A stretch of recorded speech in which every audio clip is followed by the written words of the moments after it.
यमुना के किनारे धर्मस्थान नामक एक नगर था। उसे नगर में गणाधिप नाम का राजा राज करता था। उसी में केशव नाम का एक ब्राह्मण भी रहता था। ब्राह्मण यमुना के तीर पर जप तप किया करता था। उसके एक लड़की थी जिसका नाम मालती था। वह बड़ी रूपवती थी। जब वह ब्याह के योग्य हुई तो उसके माता पिता और भाई को चिंता हुई। संयोग से एक दिन जब ब्राह्मण अपने किसी यजमान की बारात में गया था और भाई पढ़ने गया था, तभी उनके घर में एक ब्राह्मण का लड़का आया। लड़की की मां ने उसके रूप और गुणों को देखकर उससे कहा कि मैं तुमसे अपनी लड़की का ब्याह करूंगी।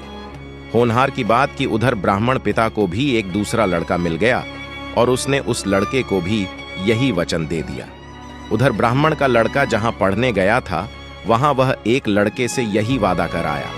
कुछ समय बाद बाप बेटे घर में इकट्ठे हुए तो देखते क्या है कि वहां एक तीसरा लड़का और मौजूद है। दो उनके साथ आए थे। अब क्या हो? ब्राह्मण, उसका लड़का और ब्राह्मणी बड़े सोच में पड़े। दैव योग से हुआ क्या कि लड़की को सांप ने काट लिया और वह मर गई। उसके बाप, भाई और तीनों लड़कों ने बड़ी भाग दौड़ की, जहर झाड़ने वालों को बुलाया, पर कोई नतीजा न निकला। सब अपनी अपनी करके चले गए। दुखी होकर वे उस लड़की को श्मशान में ले गए और क्रियाकर्म कराए। तीनों लड़कों में से एक ने तो उसकी हड्डियां चुन लीं और फकीर बनकर जंगल में चला गया। दूसरे ने राख की गठरी बांधी और वहीं झोपड़ी डालकर रहने लगा। तीसरा योगी होकर देश देश घूमने लगा। एक दिन की बात है, वह तीसरा लड़का घूमते घूमते किसी नगर में पहुंचा और एक ब्राह्मणी के घर भोजन करने बैठा। जैसे ही उस घर की ब्राह्मणी भोजन परोसने आई कि उसके छोटे लड़के ने उसका आंचल पकड़ लिया। ब्राह्मणी से अपना आंचल छोड़ता नहीं था। ब्राह्मणी को बड़ा गुस्सा आया।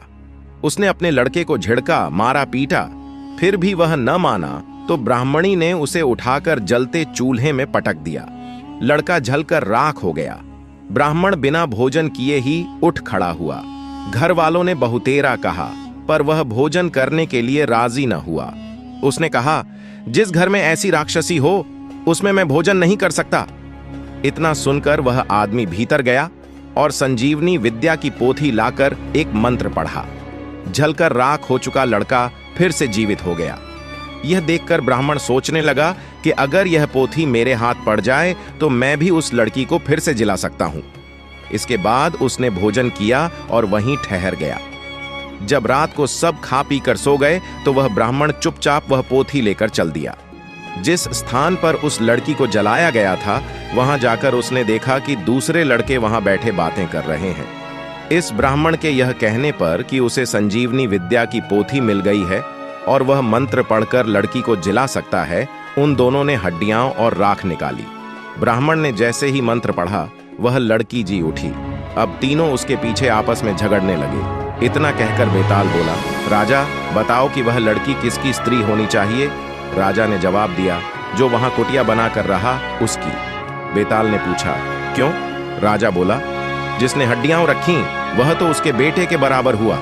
जिसने विद्या सीखकर जीवन दान दिया वह बाप के बराबर हुआ। जो राख लेकर रमा रहा वही उसकी हकदार है। राजा का यह जवाब सुनकर बेताल फिर पेड़ पर जा लटका। राजा को फिर लौटना पड़ा और जब वह उसे लेकर चला तो बेताल ने तीसरी कहानी सुनाई।